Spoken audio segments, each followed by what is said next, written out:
unaccustomed as I am to making speeches, whoops, sorry, it's last year's.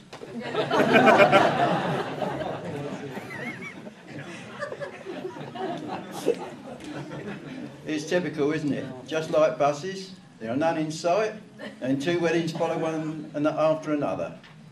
Before I get started on my 30-minute speech, I would like to explain why Andrew here, which will be called Andrew for AJ from time to time, considering all the names there are in the universe that Bev and Carolyn could have picked for a partner, I chose the same Christian name for both of them, and therefore, to stop confusion, Andrew became AJ. Over the time, it has stuck. It has a certain ring to it, don't you think? I hope you're all enjoying yourselves. The New Forest really is a beautiful area, and when the sun shines, it's magnificent. Pity about today's changeable weather, but our main reason for being here is to celebrate Carolyn and Andrew starting what we hope will be a long and wonderful partnership, whatever the weather. I would like to welcome you and thank you for all coming to share this special day with us. Most of us have travelled a fair distance to celebrate this day, but some have come even further. Spain, Scotland, Lincolnshire, just to name but a few. I'm proud as any dad could be to have watched over Carolyn grow into such a fine and independent, special young lady. As with Bev, it took a bit of time to find somebody to become that long-life special person. But if you're happy as with AJ as she is with Andrew, it will have been worthwhile, right, Bev? Absolutely. My first real meeting with AJ was down at the girls' caravan.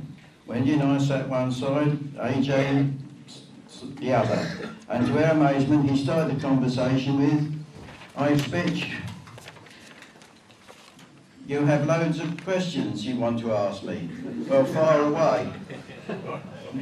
Obviously thought he was facing the Spanish Inquisition. Nobody expects the Spanish Inquisition. But believe it or not, under these conditions, we couldn't think of one question, let alone loads. Strange enough, we have had one or two questions since.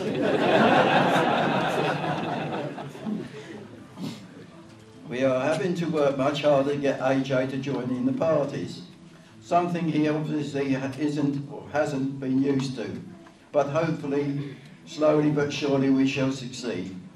Or at least he will look on while Carolyn shows him how little effort it takes. You just have to let your hair down and enjoy. You can see how much I've let my hair down over the years. You don't have to be mad to be a member of this Whittaker clan, but it will help.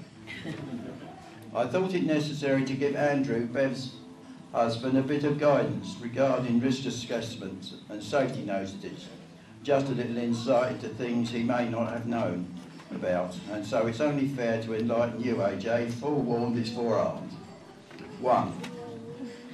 Take note, if Carolyn says she's going to do something, she once told Wendy she was off to pick the kids up from school, which Wendy just said okay, thinking she was playing, but she meant it.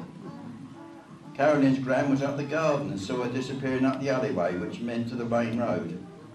We were in Bletchley and the school in South Nutfield.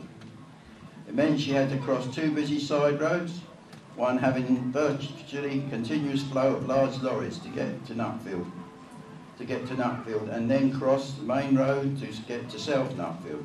When you drove to Nutfield, fortunately, no sign of any accidents, and there, just past the road with the lorries, was Kaz.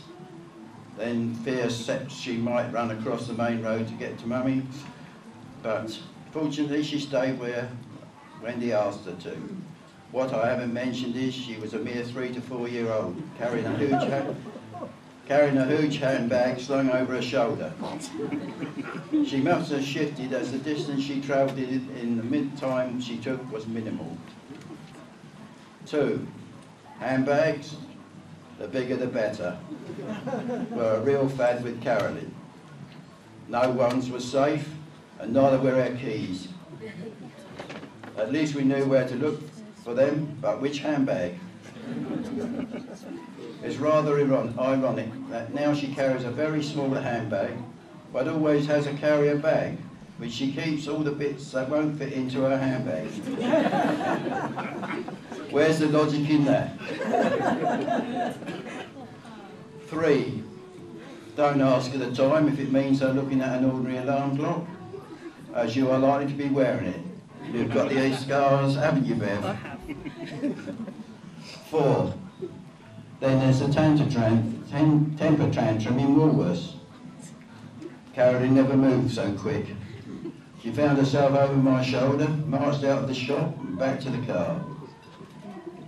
She never did it again and was always the better one to take shopping, which is fortunate, seeing how often she goes shopping now.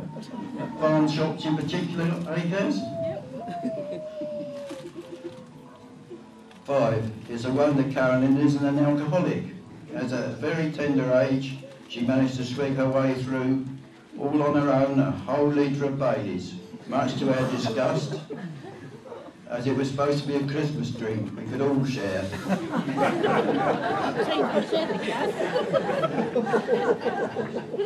Plus we had got it from the duty-free shop at much reduced rate. So just remember, AJ, that when Carolyn does have a drink, she prefers it by the bottle.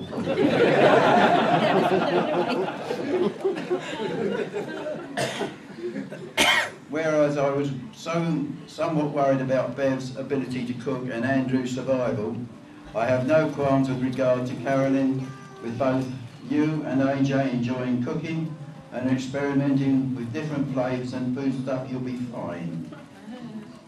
Don't forget how good you were with desserts though, as if and when you cook us a meal, we will survive on an ordinary English meal, finished off with one of your homemade desserts. The fact that none of you took on the occupations that your mum wanted you to do, doctor, nurse, dentist and chiropodist, for our old age, has long been forgiven when we should see just how well you have all done.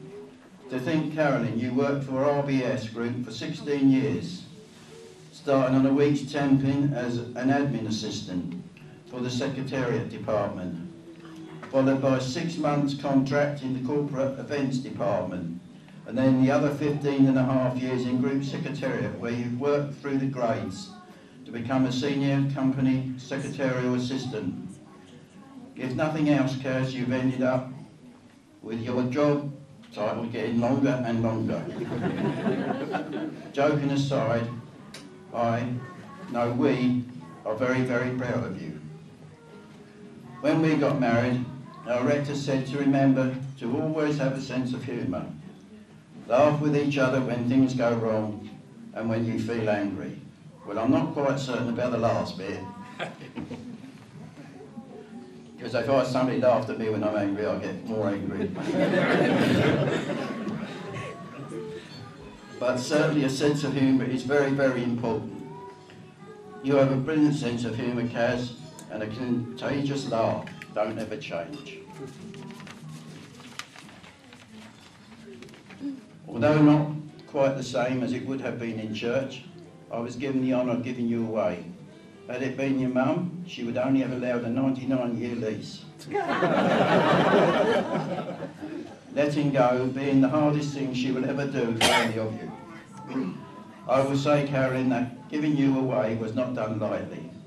I hand you over to Andrew, but with a sincere hope and promise that he will always take great care of you and keep you safe, because you are very, very precious.